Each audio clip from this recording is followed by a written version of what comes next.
नमस्कार, जनसंवाद में आपका स्वागत है। दोस्तों, आ गया है 12 मार्च। फटाफट ब्रेकिंग न्यूज निकल के आ रही है करके आपको विस्तार से बताएंगे। पहली बड़ी अपडेट निकल के आई है तो दोस्तों सबसे बड़ी खबर, जहां CAA लागू करने जा रही है मोदी सरकार। गृह मंत्रालय ने जारी किया नोटिफिकेशन। ये बहुत बड़ी खबर निकल के आई है। चुनाव से पहले क्या चुनाव हार देख रही है चुनाव की।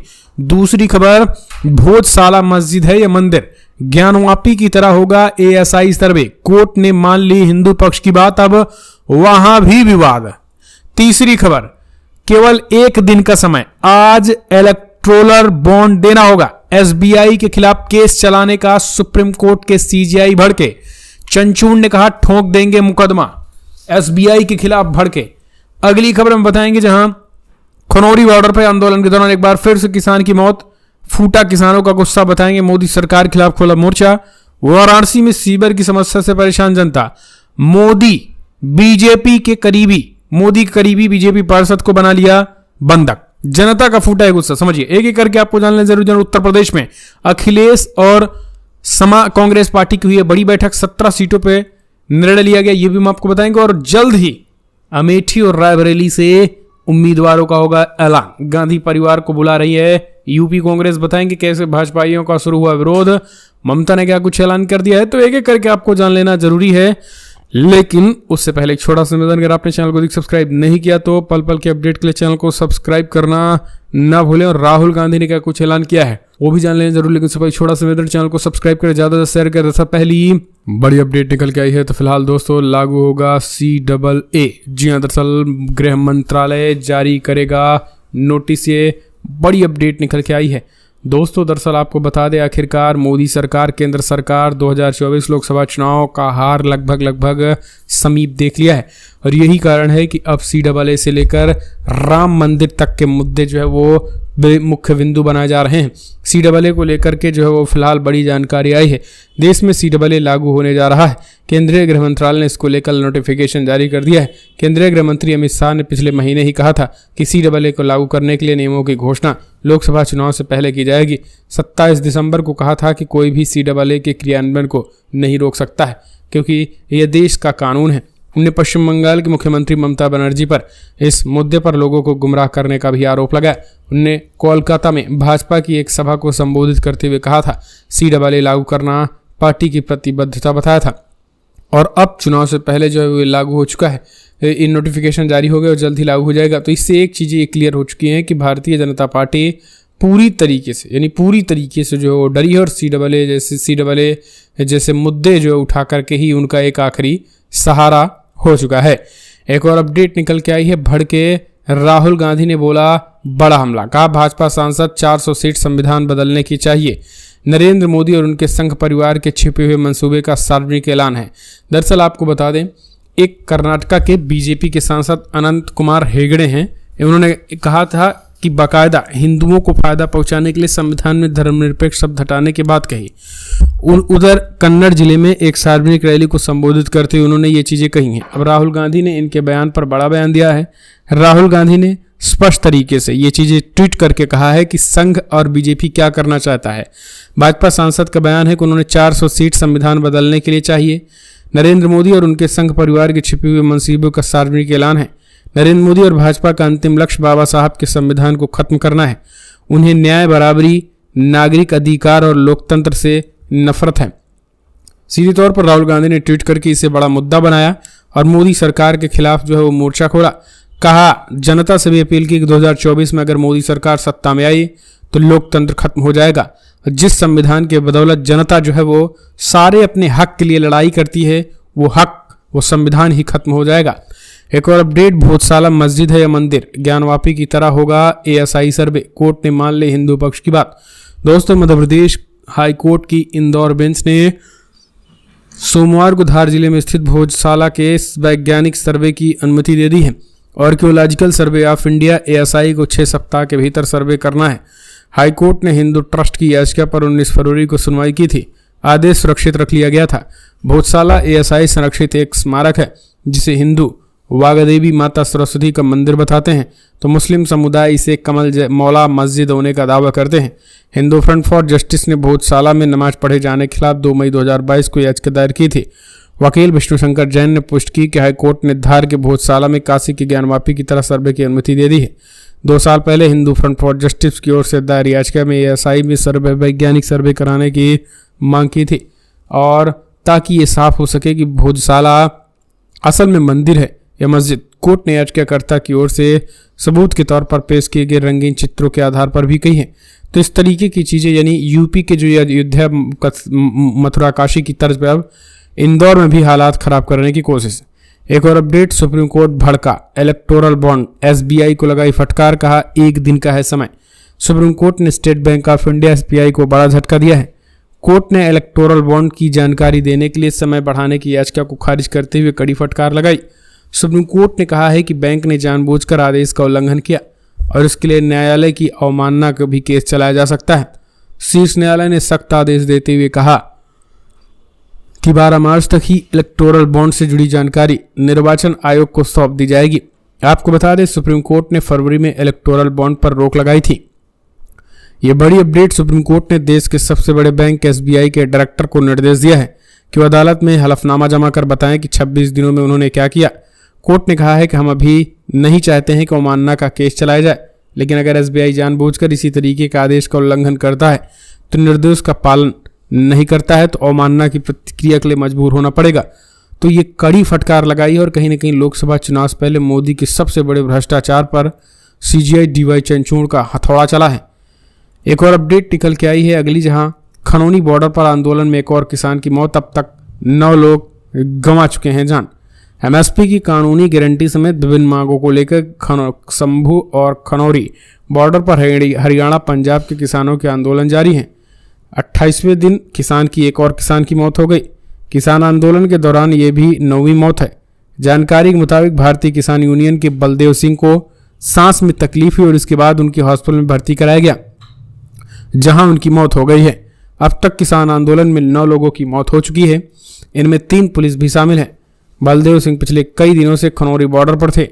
बलदेव सिंह को सांस की तकलीफ थी, जिसे पटियाला के राजेंद्रा हॉस्पिटल में भर्ती कराया गया था।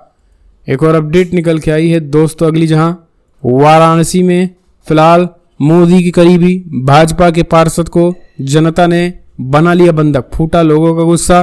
वाराणसी की हैरान कर देने वाली तस्वीरें सामने आई, जहां पार्षद बीजेपी के पार्षद को और जेई को रस्सियों से बंधक बना लिया गया बांध करके।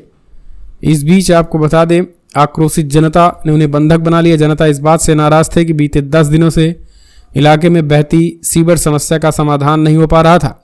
लोग इस दौरान जल निगम के जेई को भी बंधक बना लिया, लेकिन बाद में उन्हें छोड़ दिया गया। मामले का संज्ञान खुद वाराणसी के भारतीय जनता पार्टी के महापौर ने लिया और जल्द ही जो है वो समाधान निकालने की बात कही। लेकिन जिस तरीके से जनता का गुस्सा बीजेपी के खिलाफ लोकसभा चुनाव से पहले फूटा, ये भाजपा की मुश्किलें बढ़ा रहा है। एक और अपडेट, यूपी में अखिलेश यादव से मिलने पहुंचे कांग्रेस अध्यक्ष अजय राय और अविनाश पांडे। 17 सीटों के नामों पर हुई चर्चा। यूपी में बीजेपी को घेरने की तैयारी लगभग पूरी। दोस्तों, लोकसभा चुनाव 2024 का चुनाव कांग्रेस और सपा इंडिया गठबंधन के बैनर तले लड़ रही है। कांग्रेस को इस गठबंधन में 17 सीटें दी गई हैं, बाकी सीटों पर सपा और उनके छोटे सहयोगी चुनाव लड़ रहे हैं। कांग्रेस को मिली 17 सीटों में उम्मीदवार तय करने के लिए सपा कार्यालय में कांग्रेस प्रदेश अध्यक्ष अजय राय और यूपी प्रभारी अविनाश पांडे पहुंचे। इन दोनों ने सपा अध्यक्ष अखिलेश यादव से मुलाकात की और इसके पहले कांग्रेस मुख्यालय पर कांग्रेस नेताओं ने प्रत्याशी चयन को लेकर भी बैठक की। ऐसा माना जा रहा है कि अखिलेश के साथ इस बैठक में उन सीटों पर कांग्रेस प्रत्याशियों पर चर्चा हो सकती है जो कांग्रेस को लड़नी है। अखिलेश यादव पहले भी कई बार दावे कर चुके हैं, प्रत्याशी कौन होगा इसका फैसला भी दोनों दल मिलकर करेंगे। अगली एक और अपडेट निकल के आई है दोस्तों, लोकसभा चुनाव यूपी कांग्रेस ने रायबरेली अमेठी के लिए मांगे गांधी परिवार के उम्मीदवार, आज आ सकता है फैसला। जी हां, दरअसल कांग्रेस प्रदेश चुनाव समिति की बैठक में गठबंधन में मिली 17 सीटों पर उम्मीदवारों के नामों पर चर्चा की गई। वरीयता के क्रम में किसी सीट पर या दो किसी 3 नाम पर प्रस्ताव तैयार किया गया। अमेठी और रायबरेली सीट के लिए अलग से प्रस्ताव तैयार किया गया। इसमें गांधी परिवार का ही उम्मीदवार उतारने की मांग की गई। बैठक में उदयपुर चिंतन शिविर के संकल्प के अनुसार 50% उम्मीदवार एससी, ओबीसी और महिला वर्ग से चयनित करने पर जोर दिया गया है। कांग्रेस के प्रदेश प्रभारी अविनाश पांडे और प्रदेश अध्यक्ष अजय राय की मौजूदगी में रविवार को दोपहर बाद प्रदेश कार्यालय में चुनाव समिति की बैठक हुई, तो सीधे तौर पर जो है वो यहाँ ये चीज़ें देखने को मिली। एक और, अगर आप भी मानते हैं कि राहुल गांधी को अमेठी से चुनाव लड़ना चाहिए तो इस वीडियो को लाइक करके अपना समर्थन दर्ज करें। एक और अपडेट, गली गली में गर्जन है, बीजेपी का विसर्जन है।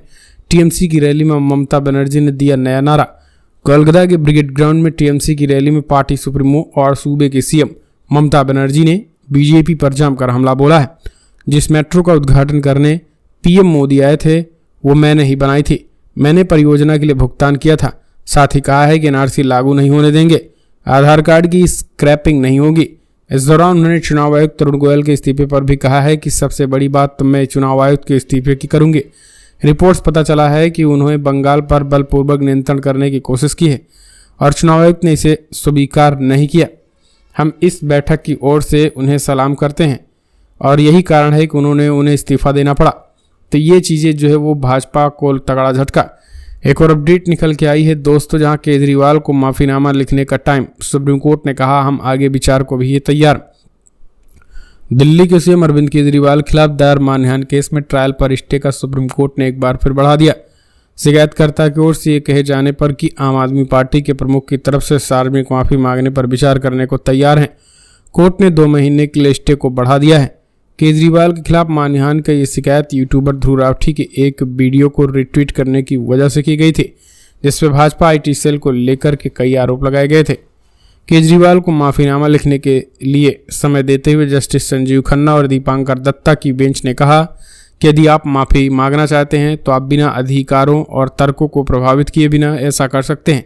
यदि आप चाहते हैं कि आपकी अपील को सुने तो हम कानूनी मुद्दे पर विचार करते हैं।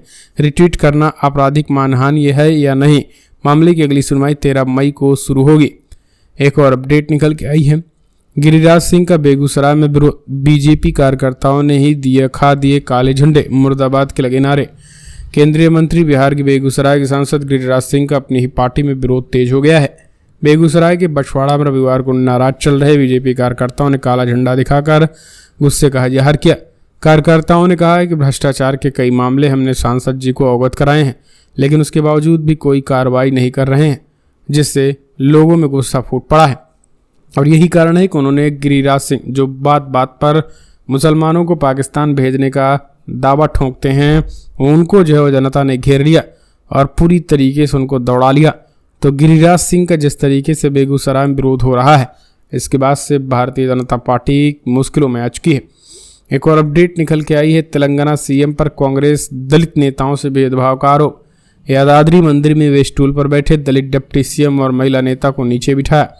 जी हाँ, दरअसल तेलंगाना सीएम रेवंत रेड्डी और उनके साथी, एक खबर निकल के आई है कि रेवंत रेड्डी और उनके साथी मंत्रियों पर अपनी पार्टी कांग्रेस के दलित नेताओं से भेदभाव करने का आरोप लगा हुआ है। बात यह है कि डिप्टी सीएम मल्लू बट्टी विक्रमा और वनम पर्यावरण मंत्री कोंडा सुखोई नीचे बैठी रही। वीडियो में साफ तौर पर देखा गया और यही कारण है कि बीआरएस बोली रेवंत रेड्डी ने दलित डिप्टी सीएम को नीचा दिखाया है। तो इस तरीके की चीज़ें जो है वो देखने को मिल रही हैं। अगली एक और अपडेट, एलवीश यादव की बड़ी मुश्किलें, हाजिर हों। रेव पार्टी केस में नोएडा पुलिस दोबारा करेगी पूछताछ, सवालों की लिस्ट तैयार। रेव पार्टी आयोजित करने और उनमें सांपों का जहर सप्लाई करने के आरोपों में घिरे यूट्यूबर एलवीश यादव से नोएडा पुलिस दोबारा पूछताछ करने की तैयारी कर रही है। आपको बता दें, इससे पहले अगर देखा जाए तो इससे पहले एक बार फिर यूट्यूबर से पूछताछ की जा चुकी है। जयपुर स्थित फोरेंसिक साइंस लाइब्रेरी से आई रिपोर्ट में इस बात की पुष्टि हुई कि सपेरों के पास से जो सांप बरामद हुआ वो करैत प्रजाति के कोबरा का था। नोएडा पुलिस ने रिपोर्ट को पूरी तरीके से अध्ययन कर लिया है और उसी आधार पर पूछताछ के लिए सवालों की एक सूची भी तैयार की गई है। तो सीधे तौर पर ये चीज़ें देखने को मिल रही। फिलहाल इस वीडियो में इतना ही। पल पल की अपडेट के लिए चैनल को सब्सक्राइब करें। जय हिंद, जय भारत।